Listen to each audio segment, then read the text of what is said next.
beloved Boss Mike Cervera.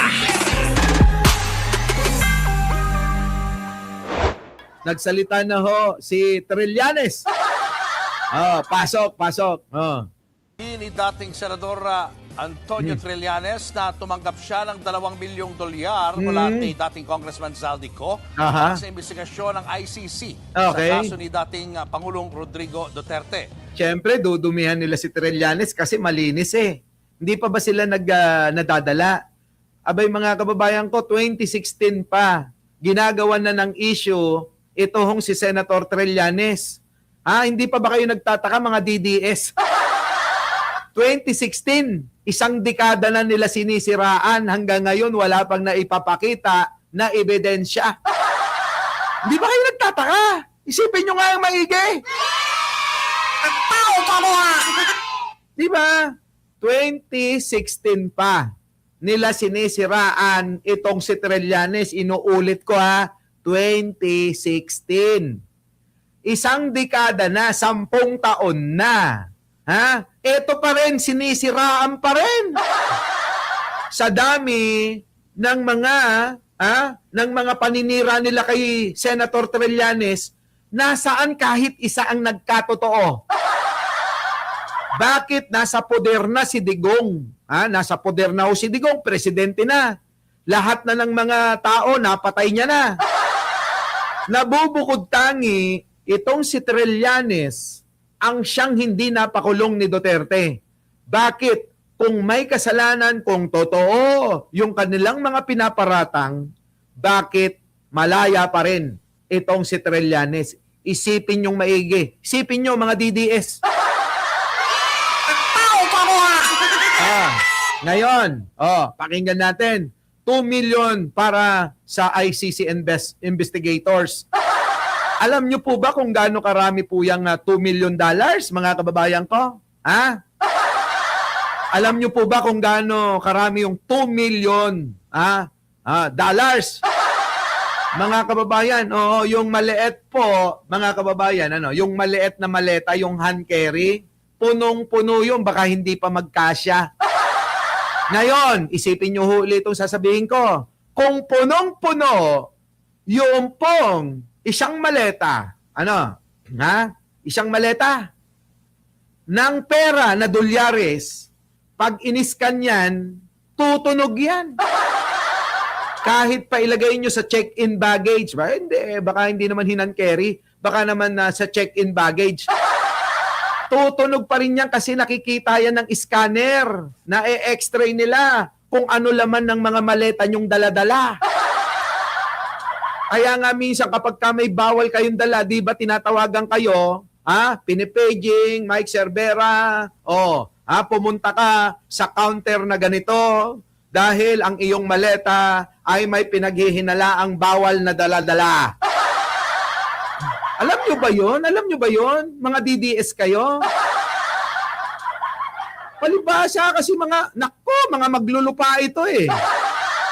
Mukhang mga kababayan, hindi pa nakakasakay ng mga eroplano eh. Nakita nyo ba? Yung mga nakasakay na sa eroplano, hindi nila masabi-sabi na, nga naman, paano nila iuwi yung sandamakmak na pera? Diba? Paano? Kayo. Dito naman tayo sa matatalino kasi mga bobo sila eh. Kayo naman, roaster. Kayo naman. Tatanungin ko, yung dami ng pera, $2 milyong. Yan po ba ay hindi pinagbabawal na ilabas? Natatandaan nyo ba yung isang general, may bit-bit na ilan lang, wala pa ngang $1 milyong. 100,000 lang yung dala-dala, mga kababayan ko.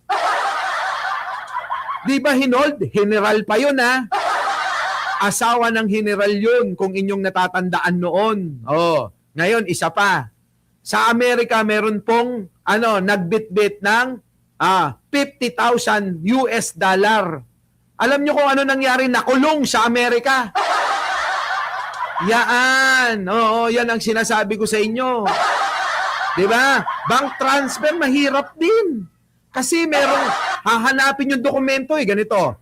Ito naman, baka sabihin nyo naman, sabi ni Joey Salvaboro bank transfer. Kapag nagdeposito ka o kaya nag-withdraw ka, either sa dalawa, hahanapan ka ng dokumento. Saan galing ito? Saan galing tong pera mo? Bago tanggapin ng bangko. At kahit pera mo pa, hindi ka basta-basta pwedeng mag-withdraw ng napakarami. Nung isang araw nga ho, nag-withdraw ko ng $100,000 Hinanapan ako, ng kung ano-anong dokumento Sabi ng bangko, Sir, kilala ka namin na ikaw ay negosyante, ganyan. Pero, kailangan kasi namin ng ng requirements dito. Uy, teka, pera ko yan, bakit kailangan pa ng requirements? Hindi po, ganun po talaga yung patakaran ng bangko ngayon kasi yung AMLA di ba mga kababayan? Kasi may AMLA. Baka mamaya kung saan galing yan ang iniingatan nila. Di ba mga kababayan? So eto na. Alam nyo ang ginawa ko? Ayun, nagpakita ko. May binili akong property. Dyan sa may bandang Green Hills. Ito ho yung yung deed of sale na nandito na yung tao na may-ari magpermahan na ho kami dito sa bangko. Ayun, binigay yung pera. At ganun din pag nagdeposito ka. Lalong-lalo na kaaruba kapag ka ikaw ay foreigner pa. Naiintindihan nyo ba? Hindi nyo naiintindihan, no? Sa madaling salita, alam nyo, sa madaling salita, mga kababayan ko, bawal ho, hindi basta-basta ang magpalabas ng ganyang karaming pera. Ayos ba? Oo. Okay ba yung audio ko? Pakiano nga ho, mga kababayan. Okay ba yung audio ko? Yung audio, mga kababayan ko, audio, ha? Paki-check po yung audio kung okay. Press 1 kung okay po yung audio ko. Di ba, mga di ba? Okay, clear. Okay, sige, mga kababayan ko. Okay ang audio. Kasi may nabasa ako dyan, sabi may ugong daw, mga kababayan ko. Kasi minsan, alam nyo na, pag mahina ang internet, nagkakaugong. Pwedeng sa inyong problema, o maaaring sa akin ang problema. Tuloy natin. Bakit? Si Trillanes, pasok! Nagugat ng aligasyon sa press conference ng 18 nagpakilalang dating miyembro ng Philippine Marines. Ayan na. Ayon sa affidavit ng mga Marines na inilahad ng abogado nilang si Attorney Levito Baligod. Levito Baligod. Ewan ko na lang. Sige, tuloy. Tumayo sila bilang mga executive assistant noon ni dating Congressman Zaldico. Inutusan mo na silang Zaldico, bakit nyo pinapatuloy kay Pangulo? Sabi ko nga, mga kababayan, maniniwala pa ako kung eto ay kay Zaldico lang o kaya hanggang kay Martin Romualdez. Baka maniwala pa ako, mga kababayan Pero etong nangyayari na to, tong ginagawa nila, at yung pagkakataon ho, mga kababayan, malabo Ang labo-labo, isipin nyo maigi, kayong mga matatalino, isipin nyo. Di po ba ang labo-labo? Ikaw, Papa Ronnie, ikaw, Evangeline Esteba, Esteba, oo. At saka ikaw, Lambert, Ikaw, King Maro, isipin mo, bakit ngayon lang, kung saan ang daming kinakaharap na mga issue ang kampo ni Duterte. Unang-una, si Duterte, gisado, tostado sa ICC.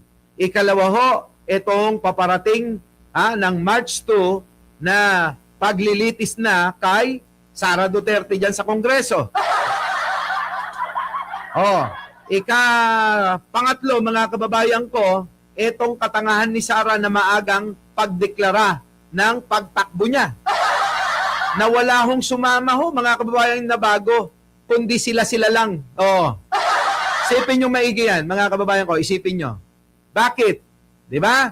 So mga kababayan, ang sa aking opinion ay etong grupo ni Sara Duterte, ni Duterte mismo, ay mga desperado na. Kaya ho mga kababayan, etong mga tignan ninyo, mga organisado, naka-uniforme pa. Organisado, mga kababayan, may budget sila. Diba? Hindi ako sinyulo. Sige, bayuhin nyo na yung like. Diba? Ayan organisado. Makikita nyo mga kababayan itong mga tao na to, tignan nyo. At napansin nyo ba na si Balikod lang, itong abogado nila ang nagsasalita halos? Kasi yung iba, hindi nila alam yung sasabihin nila eh. Oo, hindi nila alam yung sasabihin nila.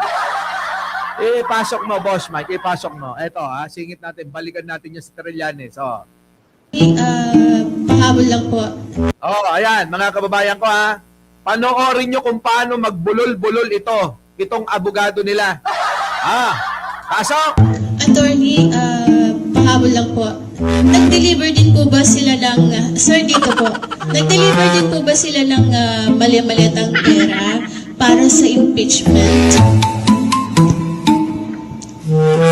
Ni VP Sara in particular. Naka-detalye po dito sa affidavit niya.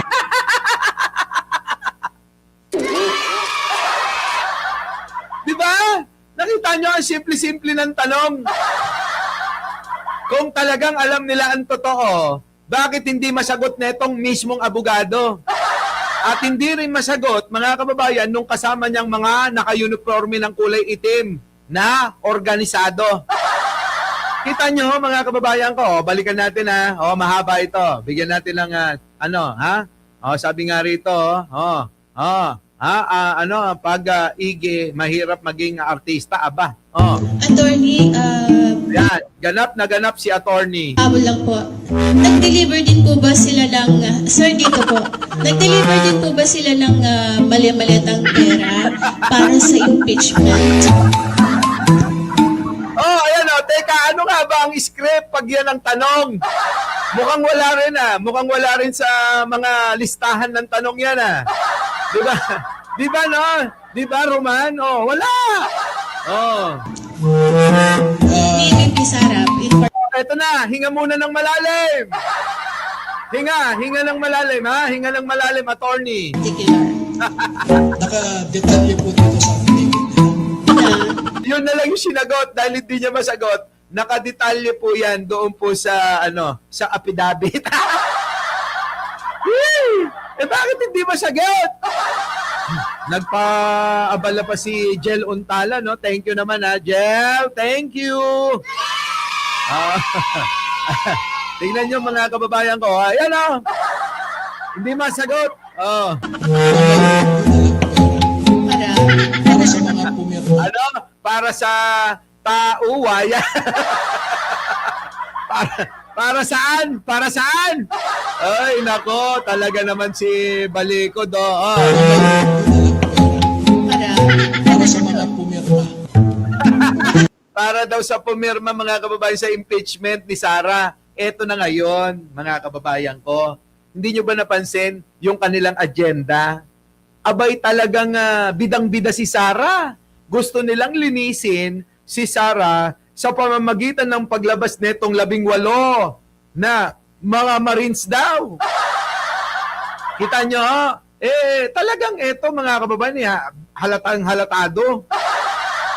Halatang halatado ho kasi may nililinis na tao kung eto mga kababayan punteriya talaga. Eto, magnanakaw sila.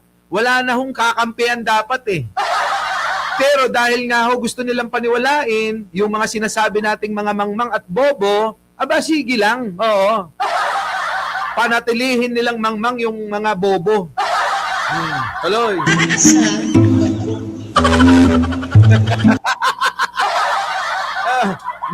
Natawa siya sa sarili niya, mga kababayan ko. Natatawa siya sa sarili niya. Sa townhouse. Hinga ng malalim.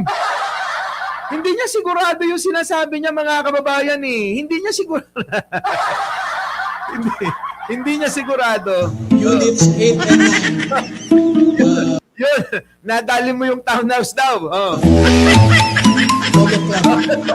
Townhouse. Units 8. Putik yan. Hindi siya sigurado, mga kababayan, sa sinasabi niya. Hindi siya sigurado. Ilang maleta po yung dinala doon? Ano ba yan? Ilang maleta ang talong, hindi maalam. Ano ba yan? Kala ko tapos na. Hinga uli ng malalim. Uli. Pahingahin nyo to ng malalim. Parang nagbalik Sabi, pambihira. Ano nga ba? Pag yan ang tanong, hindi alam. Kita nyo, mga kababayan ko, ha? Hindi talaga alam, mga kababayan. balikan yung tatlong rice na nag-deliver. Kaya mo yan. Kaya mo yan, kaya mo yan, kaya mo yan. Oo, kailangan talaga idikit mo si Pangulo, kaya mo yan. Ha? Oo, pasamain mo si Pangulong Bongbong, kaya mo yan. Kaya ko to, matatapos to. Ah. Balik na ulit.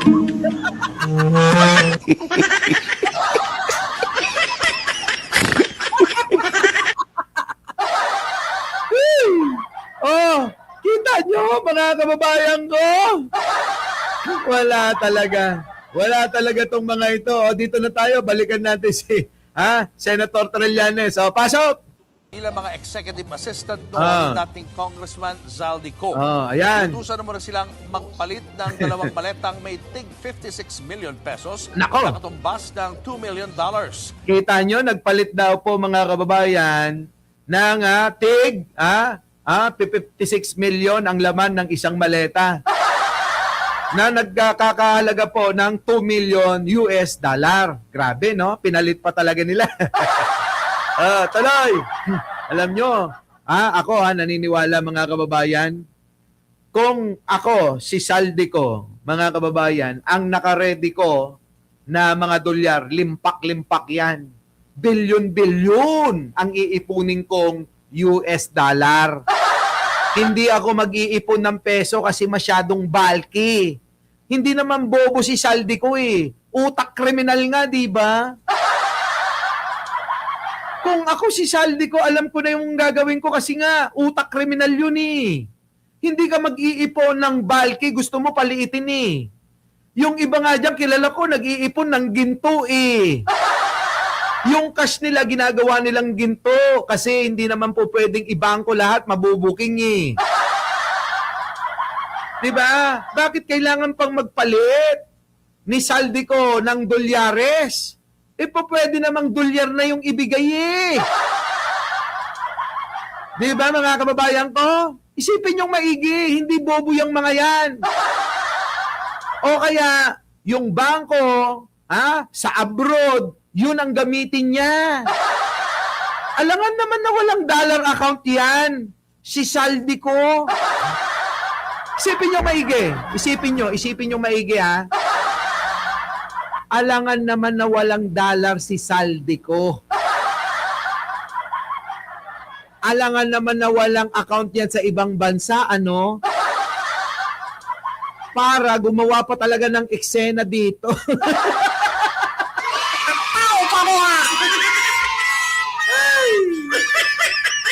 Bubu, ang tatanga. Tuloy. Sabi ni sino ba yun? Si Joey ba yun? Sino ba yun? Yung si Joey nagsabi. Bitcoin daw, Bitcoin. May cryptocurrency nga po. Malabo nilang gagawin yun eh.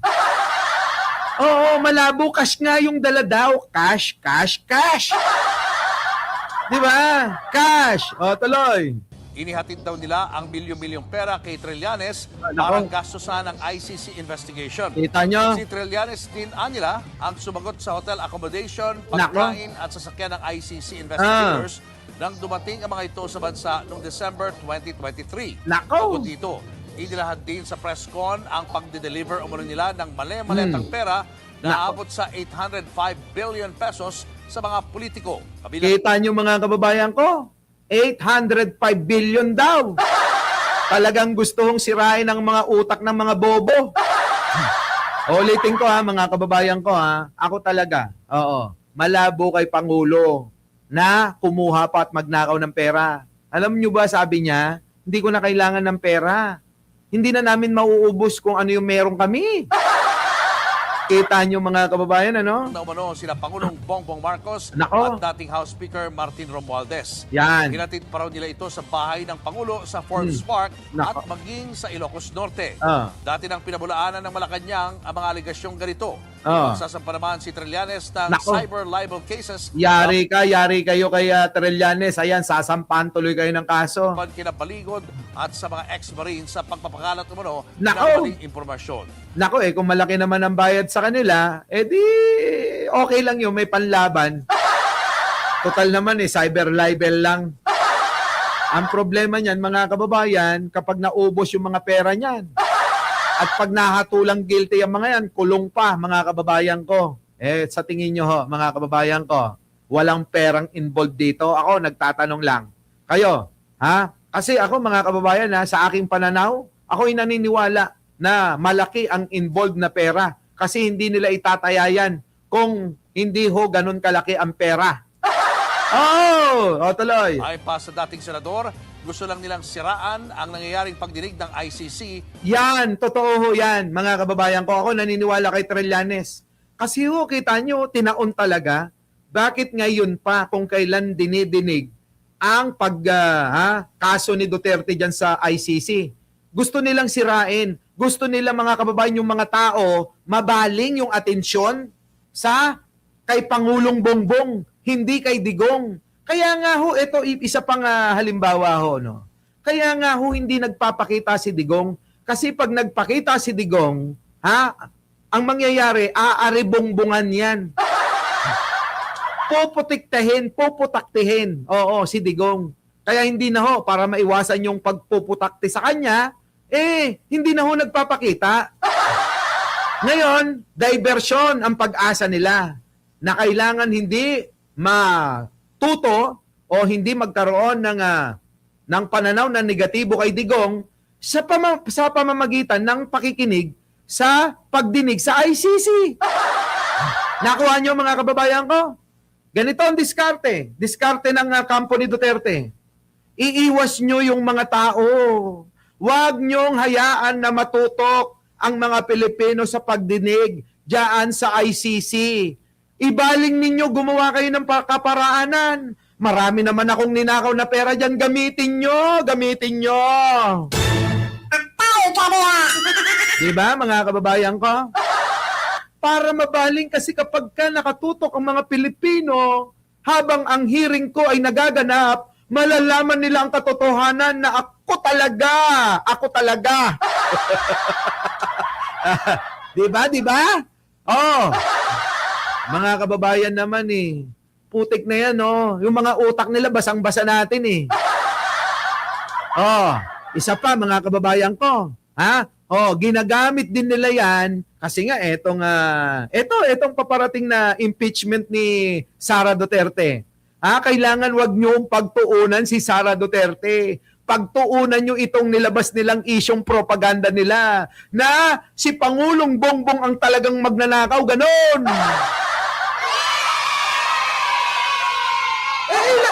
Ilang araw na lang ilang araw na lang. Ilang tulog na lang.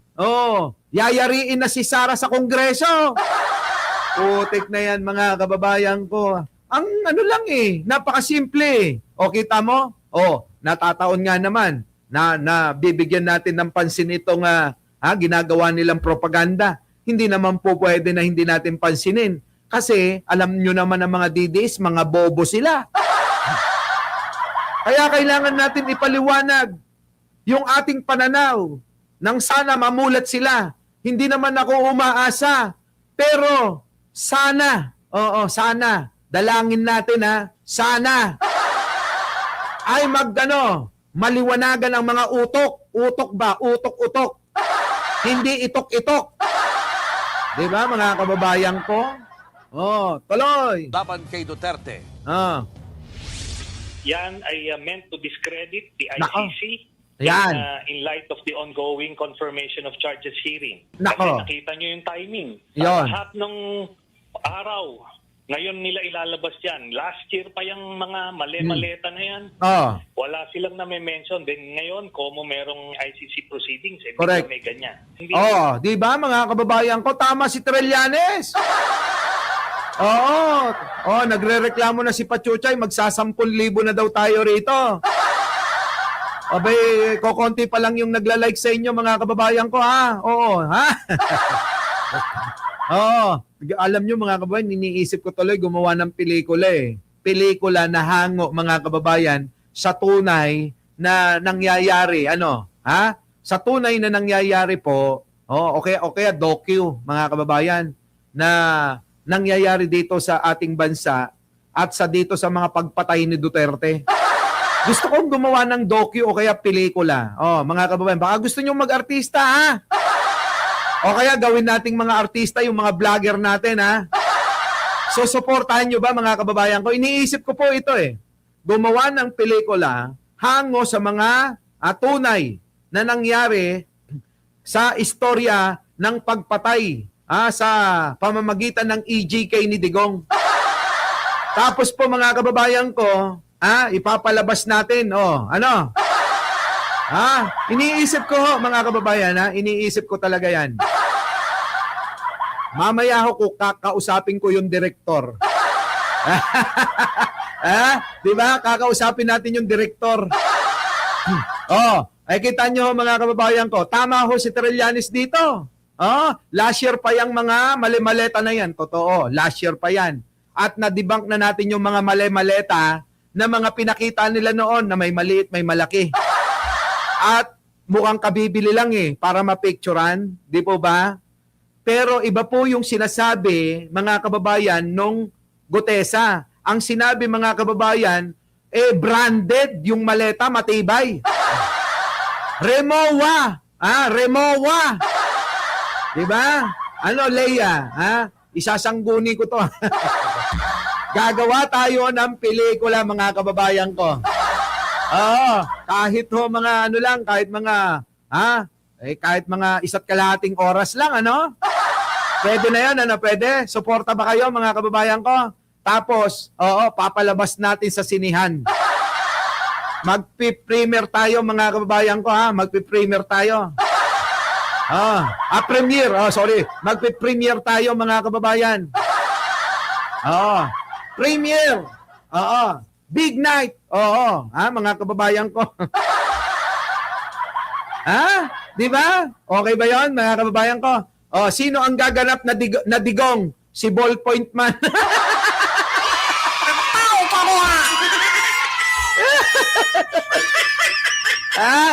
Sino gaganap na Sara? Total naman bagong retoke si Mima, siya na.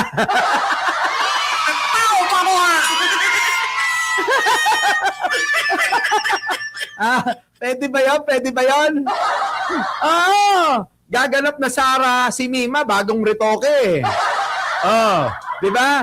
Ang Digong si Ballpoint Man na, kamukha naman niya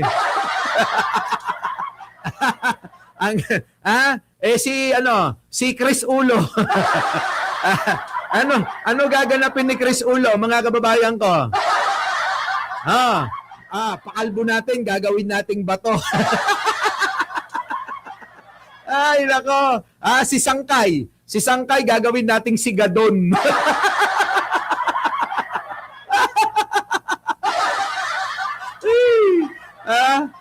Sino pa? Si Nyuro. Si Nyulo? Total naman, nagbabakla-bakla. Hindi gawin nating meme pebbles.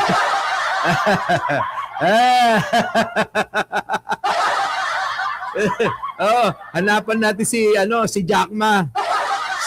Sino kaya pwede nating pwede nating kuning si Jack Ma? Pwede si Kent Garcia.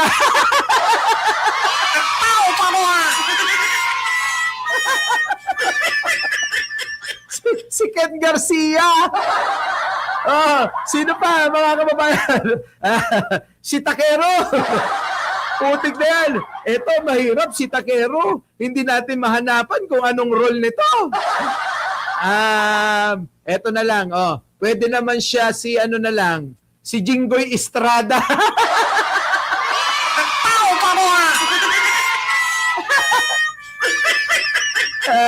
Lalagyan lahat na natin ng bigote si Jinggoy, syempre, mga kababayan, kung si Pangulong Bongbong naman, ako na yon.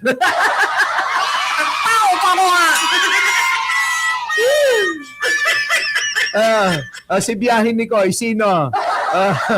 Kayo, sino? Sino gaganapan ni Biyahin ni Koy? Putik na yan, mga kababayan Oo, sarap nito. Sigurado, Oo, si Coach Jarrett, ombudsman. Ha? Ombudsman! Oo! Sino pa? Ang dami pa niyan, no? Sige, bahala na kayo. Mag-suggest kayo rito, babalikan ko. Tuloy! Hindi natin pwede palagpasin yan. Hindi natin pwedeng palagpasin yan. So, hindi po tayo madidistract dito at hahabulin natin itong mga ito. Yari kayo! Hindi po tayo madidistract dito at hahabulin natin itong mga ito. Patay, mga kababayan ko. Ayan, yari kayo dyan. Our beloved Boss Mike Cervera.